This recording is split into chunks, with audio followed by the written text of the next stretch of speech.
My name is Sarah, and I'm 23 years old. I never thought that folding napkins at a restaurant in downtown Chicago would become one of the most important moments of my life. But sometimes, the smallest actions can trigger the biggest changes. It was a cold Tuesday evening in November, and the wind was howling outside Romano's Italian restaurant, where I'd been working as a server for 8 months. The restaurant had this warm, cozy atmosphere with dim lighting and red checkered tablecloths, but that night, it felt suffocating. My hands were moving mechanically, folding cloth napkins into perfect triangles when my phone buzzed. It was a text from my younger brother, Jake. He was 19 and struggling with college applications. The message was simple. "Can we talk? I need you." I glanced around the restaurant.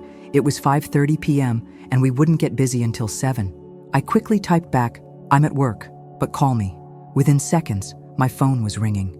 I ducked into the storage room behind the kitchen, surrounded by boxes of pasta sauce and industrial-sized cans. "Sarah?" Jake's voice was shaky, barely above a whisper. "Hey, what's going on?" I tried to keep my voice light, but I could hear the distress. I didn't get into Northwestern. The rejection letter came today." He paused, trying to control his breathing. "Mom and Dad, they're so disappointed. Dad looked at me and said," his voice cracked, "he said I'm just a failure, that I'll never amount to anything like you did." My heart sank. Our parents had always been achievement-oriented, but they'd never been cruel. I had gotten into Northwestern's business program 3 years ago, graduated with honors, and even though I was working at a restaurant while figuring out my next move, they still saw me as the successful one. "Jake, listen to me. You are not a failure. Northwestern is incredibly competitive, and there are so many other great schools." "You don't understand," he interrupted. "I heard them talking after dinner. Dad said I was wasting their money, that I should just work construction." Mom was crying, Sarah. She was actually crying because of me. I closed my eyes and leaned against the cold shelving. I could picture our parents in their small kitchen in Naperville, Dad's stern face and Mom's worried expression. "Where are you right now?" I asked. "In my room. I can't face them. I can't face anyone." His voice was getting smaller. "Maybe Dad's right. Maybe I am just a failure." "Don't you dare say that." I surprised myself with the firmness in my voice. "You're smart, you're kind, you're talented. One rejection doesn't define you. But what if all the other schools reject me too? What if I really am not good enough?" I heard footsteps outside the storage room, probably my manager looking for me. I knew I needed to get back to work, but I couldn't hang up on Jake. "Jake, I'm going to come over after work tonight. We'll figure this out together, okay? You and me against the world, remember? You don't have to do that. I know you're busy with your own life." "My own life?" I almost laughed, but it came out bitter. "Jake, I'm folding napkins in a restaurant. I'm not exactly conquering the world here. But you graduated from Northwestern. You're successful. Success isn't just about where you went to school. It's about being a good person, caring about others, having dreams, and working toward them. You have all of that." "I have to go, but I'll be at the house by 10, okay? Don't do anything stupid. Just watch a movie or something. I'll bring ice cream." "Okay," he whispered. "Sarah, thanks for not hanging up on me." "Never," I said. "I will never hang up on you." I hung up and stood in the storage room for a moment, trying to collect myself. The conversation with Jake had stirred up emotions I'd been trying to keep buried. The truth was, I understood exactly how he felt. The pressure from our parents, the constant comparisons, the feeling that nothing you did was ever quite good enough. When I walked back into the dining room, Tony, my manager, was standing by the hostess station, looking annoyed. "Sarah, where were you? We've got a party of 8 coming in at 6. "Sorry, Tony. Family emergency." I picked up where I'd left off with the napkins, but my hands were shaking. "Everything okay?" His expression softened. Tony was tough, but he understood family obligations. "My brother's having a rough time, college rejections." "That's tough. Look, if you need to leave early tonight, I can have Maria cover your section." "Thanks, but I need the tips." "I'll be fine." The evening shift started picking up around 6:30. The restaurant filled with the usual crowd, young couples on dates, families celebrating birthdays, business people unwinding. I moved between tables, taking orders and making small talk, but my mind kept drifting to Jake. I thought about our childhood, growing up in our modest house in Naperville. Our parents, David and Linda, had both worked hard to provide for us. Dad was an accountant, and Mom was a nurse. They'd never had the opportunities they wanted us to have, so they'd poured all their hopes into Jake and me. Jake was different. He was creative, artistic, and more sensitive. He loved photography, wrote poetry, and had a way of seeing beauty in ordinary things. But those weren't the kinds of talents our parents knew how to value. Around 8:30, I overheard a conversation that made me stop. "I just don't understand why kids today expect everything to be handed to them," an older man was saying. "When I was his age, I worked 2 jobs and put myself through school. No excuses. Hard work and determination are all you need. If you fail, it's because you didn't try hard enough." I wanted to turn around and tell him exactly what I thought, but I bit my tongue. Still, his words echoed in my head. How many people thought the same way? How many people, like my father, believed that failure was simply a character flaw rather than a natural part of life? By 9:15, the restaurant was winding down. I walked over to Tony, who was counting the register. "Tony, I need to ask you something, and I need you to be honest with me." He looked up, surprised by my serious tone. "Okay, shoot. Do you think I'm wasting my potential working here?" He was quiet for a moment. "Sarah, you're one of my best servers. You're reliable, customers love you, and you're smart. But you're also one of the most educated people I've ever had working here. I've always wondered what your long-term plan was. What if I don't have one? What if I'm just as lost as everyone else? Then you're human," he said with a smile. "Look, I didn't go to college. I learned the restaurant business from my dad, and I've been happy doing it. But I can tell you're searching for something. My parents think I'm successful because I graduated from Northwestern. My brother thinks he's a failure because he didn't get in. But what if we're both wrong? What if success isn't about the school you attend, but about something else entirely? What do you think it's about? Maybe it's about being there for the people you love. Maybe it's about doing something that matters, even if it's small. Maybe it's about being kind and not giving up when things get hard." "Sounds like you do know," he said quietly. I left Romano's at 9:45 and drove through the quiet streets toward my parents' house. I'd stopped at a grocery store and picked up Jake's favorite ice cream, mint chocolate chip, and some microwave popcorn. The house was dark, except for the porch light and the glow from the living room window. I used my key to let myself in, calling out softly, "I'm home." Mom appeared in the hallway, wearing her terry cloth robe. Her eyes were red-rimmed, and I could tell she'd been crying. "Sarah, honey, what are you doing here? It's so late." "I came to see Jake. Is he in his room?" She nodded. "He's been up there since dinner. He won't come down, won't eat anything. Your father tried to talk to him, but..." She trailed off. "Where is Dad?" "In his study, going through financial papers, trying to figure out community college costs." She touched my arm. "Sarah, I don't know what to do. I've never seen Jake like this." I hugged her. "It's going to be okay, Mom. We'll figure it out." I climbed the stairs to Jake's room. His door was closed, but I could see light underneath. I knocked gently. "Jake, it's Sarah. I brought ice cream." The door opened. Jake looked awful. His eyes were swollen from crying, his hair was messy, and he was wearing the same clothes from earlier. "You actually came," he said, his voice hoarse. "I told you I would." I handed him the grocery bag.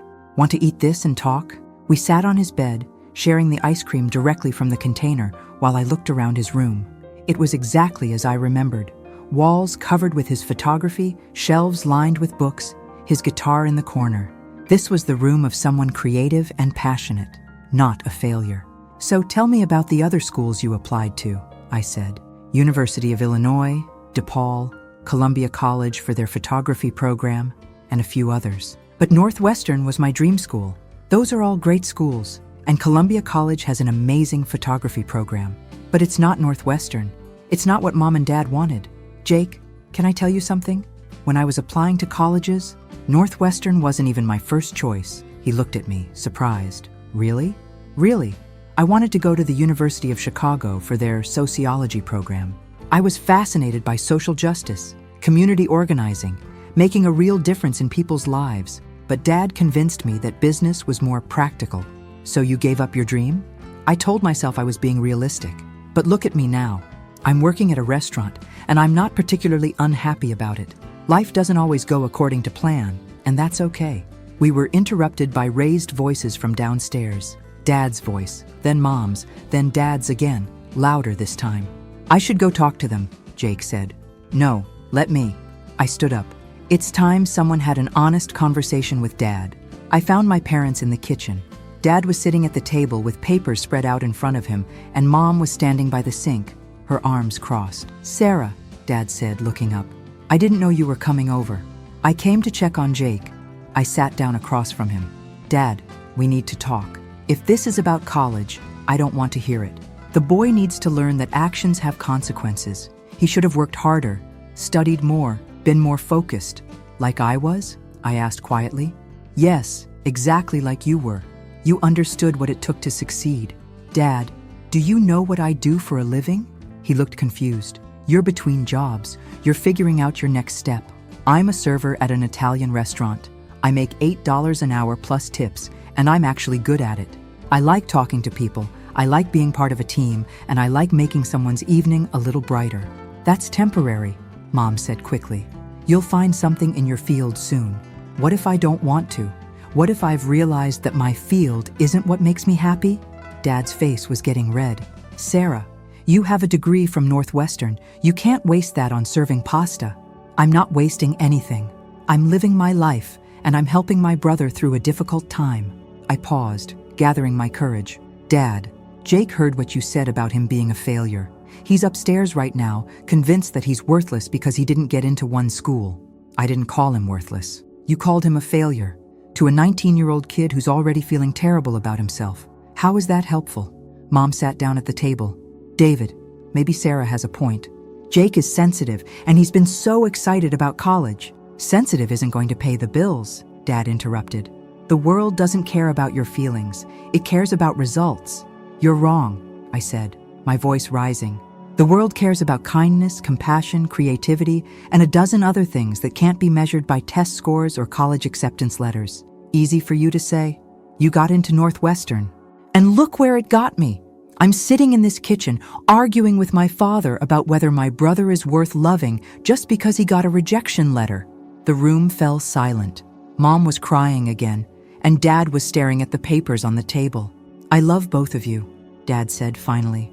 "I've worked my whole life to give you opportunities I never had. I just don't want to see Jake give up on his potential." "Then support him," I said. "Help him find another path, another school, another dream. Don't tear him down because he didn't follow the exact path you planned for him." I went back upstairs to find Jake sitting on his bed, holding his guitar, but not playing it. He looked up when I entered, and I could see hope and fear battling in his eyes. "How did it go?" he asked. "It went. Dad's stubborn, but he's not evil. He's just scared. Scared that you won't be okay. Scared that he failed as a father. Scared that the world will hurt you if you're not tough enough." "What do you think I should do?" "I think you should stop defining yourself by other people's expectations. I think you should apply to more schools, explore your options, and remember that there are 1,000 different ways to build a meaningful life." Jake set down his guitar and looked at me seriously. "Sarah, can I tell you something? I've always been jealous of you, but not for the reasons you might think." "What do you mean?"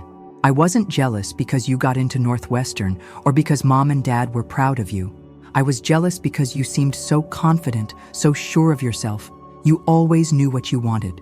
"Jake, I've been making it up as I go along, just like everyone else." "Really? Really? And you know what? Tonight, talking to you, standing up to Dad, thinking about what actually matters, this is the most sure of myself I've felt in years." "What if I don't get into any of the other schools?" Jake asked. "Then you'll take a gap year, or go to community college, or find another path entirely. There's no rule that says you have to have your whole life figured out at 19, or at 23, or at 23, I agreed with a smile. "Sarah, I want to show you something." Jake got up and went to his desk, pulling out a portfolio. "Remember how I've been taking photography classes at the community center?" I nodded. "Well, I submitted some of my work to a local gallery, and they want to include 3 of my pieces in their next exhibition. It's not college. It's not what Mom and Dad expected, but it's something I'm proud of." He showed me the photographs, black and white images of Chicago street scenes, each one capturing a moment of human connection or beauty in everyday life. They were stunning. "Jake, these are incredible. You have real talent." "Thanks. I was going to tell Mom and Dad tonight, but after the Northwestern rejection, it didn't seem like the right time." "It's exactly the right time. Come on." I stood up and held out my hand. "Let's go show them." Are you sure? I'm sure. And Jake? No matter what happens, I'm proud of you. Not because of what you achieve, but because of who you are. We walked downstairs together, finding our parents still in the kitchen. They looked up as we entered, their faces showing a mixture of hope and apprehension. Mom, Dad, Jake said, his voice stronger than I'd heard it all night. I have something to show you. He opened the portfolio and spread the photographs on the table. Our parents leaned forward, studying the images. These are beautiful, Mom whispered. Jake, did you take these? I did. And there's something else. He took a deep breath. A gallery downtown wants to display them in their next exhibition. It's not Northwestern, but it's something. Dad picked up one of the photographs, a shot of an elderly man feeding pigeons in Grant Park, his face showing both loneliness and contentment. This is really good, son, he said quietly. I mean, really good. Thanks, Dad. I owe you an apology. Both of you. Dad looked from Jake to me. I was so focused on protecting you from disappointment that I forgot to protect you from my own fears. We all want what's best for each other, I said. Sometimes we just disagree on what that looks like. Mom reached across the table and took both of our hands. I'm sorry, too. I should have spoken up earlier, should have reminded everyone that success comes in many forms. So what now? Jake asked. Now we figure it out together, Dad said. You apply to more schools, you pursue your photography, you keep your options open, and your mother and I will try to be more supportive and less intense. And I'll keep folding napkins and figuring out my own path, I added with a smile. About that, Mom said. Sarah, you know we're proud of you no matter what you do, right? We just want you to be happy. I'm starting to figure out what makes me happy, I said. And a big part of it is being here for Jake, for all of you. Jake looked around the table at all of us. You know what? I'm glad Northwestern rejected me. What? We all said at once. I'm serious. If they'd accepted me, I never would have had this conversation with Sarah. I never would have shown you my photography. I never would have realized that maybe there's more than one way to be successful. So, what are you going to do? Dad asked. I'm going to apply to Columbia College for their photography program. I'm going to keep taking pictures. I'm going to work part-time if I need to help pay for school. And I'm going to stop being afraid of disappointing people. And I'm going to start looking for a job that combines my business degree with something I'm passionate about, I said. Maybe nonprofit work, maybe something in the arts, maybe something I haven't even thought of yet. Sounds like a plan, Mom said, squeezing our hands. As we sat there in the kitchen, surrounded by college brochures and financial papers and Jake's beautiful photographs, I realized something important. The moment when Jake had called me crying, when I'd stopped folding napkins to listen to him, when I'd driven across the city to be with him, that had been more meaningful than any grade I'd ever earned. Hey Jake, I said, you know what we should do tomorrow? What? Let's go take some pictures together.